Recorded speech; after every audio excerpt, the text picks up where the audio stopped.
Hey everyone, it's Sue Plumb here, and I thought I would just give you a quick walkthrough of my kit that I have put together for the May for the Love of Homemade Kits.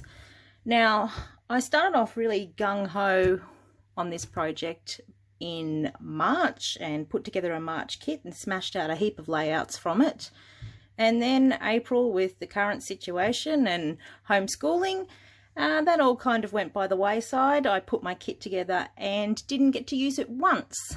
So rather than playing catch up, I thought I would put together a new kit for May and follow along. I've still got my April kit. I've left that aside and hopefully I will get back to it. But if I don't, I'm going to continue on with May anyway. So I'm going to give you a look at what I've put together in my kit today.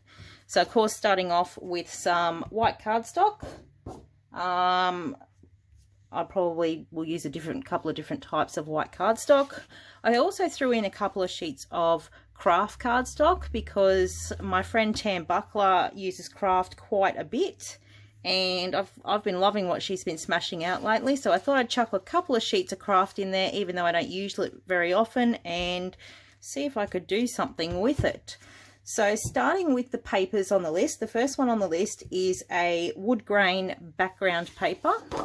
So I pulled out this one, which is from Crepe Paper, and it's actually from the Confetti collection. It's got a green print on the back. So I like that one. It's a nice neutral one. Now I did actually pull out another wood grain paper from Crepe Paper. So this pink one is really old. It's from Random Collection. So it's a pink wood grain. And I just threw that in because I thought, oh yeah, that's good. That's something different. So for floral, next one's a floral paper. And I pulled this one in from the Heidi Swapp Wanderlust collection, I think it was. Because it had this craft background. It had a floral print on it. Sort of similar tones. I thought that would work really well. I also grabbed, I really dug deep in the stash for this one, and I found this floral print from the Lost and Found collection from My Mind's Eye, which I've had in my stash for a long time. It's just got a pink gingham check on the back of it, and I thought, wow, maybe I could actually do something with that this time. So while I was digging through the My Mind's Eye papers, I also pulled out this one and this one because I just thought they were quite neutral. I thought they could work with lots of different things. So I threw those into the kit as well. For floral, I also threw in this one, which is a crepe paper one from Bloom, Maggie Holmes Bloom collection. I've got a heap of Bloom stuff that need using up, so I thought I might as well throw that in. So while I was digging through the crepe paper stuff, the next one was an ombre paper, and I saw this one in here, which has got this tassel style print on it. You can see I've already cut a bit off the top there. But given that the last thing on the paper list is at least 3 paper scraps, I thought that would tick 2 of the boxes. So in that one went. Now the next one is also from Bloom. Because the next paper on the list was a geometric pattern paper. And I really love the chevron print on this. And the tones on this. It's just got a marble type paper on the back, which I probably won't use at all because it's a bit meh. So then at least 3 paper. Oh, I did pull in one more geometric, which was this green striped one, which was also from the same Heidi Swapp collection, which I think was Wanderlust, that one there. So you can sort of see where I'm going with this. I've got neutrals, I've got pinks, I've got greens, I've got greys. And then for the paper scraps in the same bag with my crepe paper stuff were these scraps. So it's got that peachy, that one's obviously from Confetti. This one, I think that was from Notes and Things. It's got some butterflies on the back that I can fussy cut, and it's just got a green chevron print on it. This one here was also from Confetti with some numbers on it and words on the back, and a little bit of floral that's also got a neutral on the back of it. So that was all the papers I'm working with. You can sort of see the palette I'm going with there. So next on the list, embellishments. So while I was busting through some of my crepe paper stuff, I thought I might as well throw this 12 by 12 chipboard sheet into the mix, which was from Confetti, which you can see is totally and completely intact. I haven't used it at all. So I am going to try and use up some of that in my kit, even though it wasn't on the list. So the first one on the list was vellum embellishments. And I actually had this unopened. Don't judge me for all these unopened packs. I had this unopened pack of ephemera, which was a Maggie Holmes one as well, because I thought it would work quite well with a number of the papers in there. And as you can see, there are some vellum embellishments in there that I can use. Now I grabbed these little Heidi Swap. Now these are actually not vellum. These are actually acetate, printed acetate. But I thought that they would work quite well. They've been sitting in my stash forever, and I thought I might as well try and get some of them used up.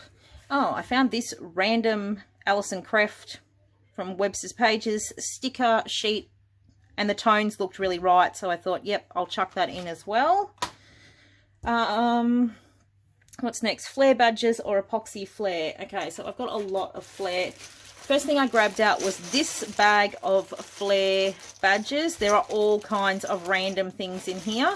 These are all from Delish Scraps from when I was on the design team, because I obviously have some sort of issue with purchasing too many flare buttons. Sorry about the glare there.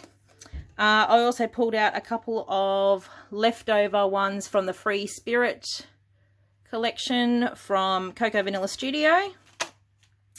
Buttons.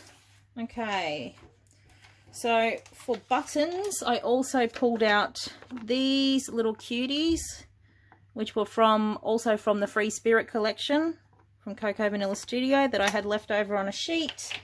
And I also dug deep in my stash and found some covered fabric buttons.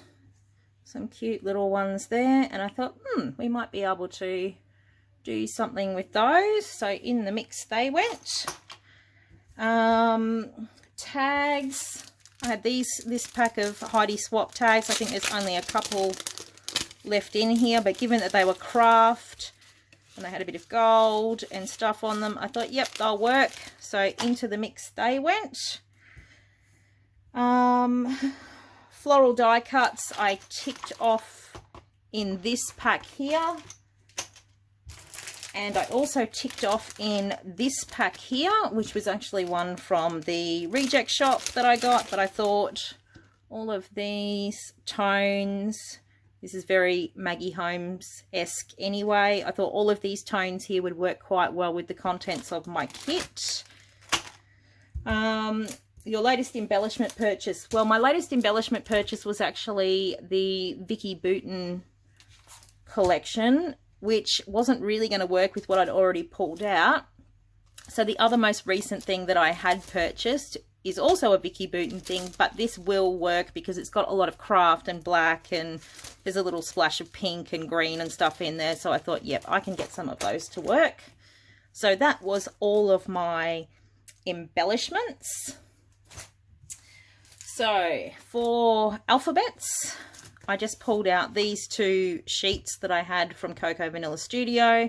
As you can see, they've got a small alpha on them here. This one was from Made of Awesome. This one was from Hello Lovely, so they were from long, long ago. But they have got these tiny little alphas on the bottom here, and I figure I can use those. Those tones will work really well. I also grabbed out this pack of Carpe Diem tiny word stickers, which I've used a lot of, but you can never have too many tiny word stickers, and I thought, yep, we'll get some of those used up as well. Then for the mixed media component of the kit, so we had to include a geometric stencil. So I've got this beautiful biggie here, which is from Stencil Girl, and it's got a whole variety of different geometric patterns on it. And I love this stencil. It's one of my favorites because you can easily mask off different sections to concentrate on different patterns. I've also got this starry one from Stencil Girl as well. And for the alphabets, it was an alphabet stamp or stencil. I went with stencil and discovered that I don't actually have an alphabet stencil as such. So I grabbed this one instead, which is an old one from Dusty Attic, and it's called Keyboard Jumble, and it's got a whole heap of symbols and numbers and things like that. So I thought, yeah, I'll give that a whirl. Now, the other thing on the mixed media kit list is acrylic paint. So I pulled out just a random selection of acrylic paints. I've got some Montmartre Dimension paints in Payne's Grey, Naples Yellow, and my Titanium White. Yum. And I've also got this one, which is a satin finish, and it's a gold. And it looks fabulous, but it's been a bit neglected in my stash, so I thought, yep, that can have a run. I also pulled out these two acrylic paints from Flutterby Designs, these Fluttercolor paints. This one here, this Aquamarine Dream, is one of my favorite colors, and I thought this pink one, even though it might be a bit bright for some of the papers in the kit, I can mix it with some of my Titanium White and tone it down a bit if I need to. And the other one I grabbed was a Dina Wakley. This is just a light grey. It's called Elephant, and I thought that would also work with the colours of my kit. So that is the entire contents of my kit. There's a look at the kit list. Don't look at my horrible nails. I haven't had time to do them. There's a look at the whole kit list. So I look forward to sharing some of my creations with you. I'm actually itching to get stuck into this now. Anyway, thanks for popping by. Bye.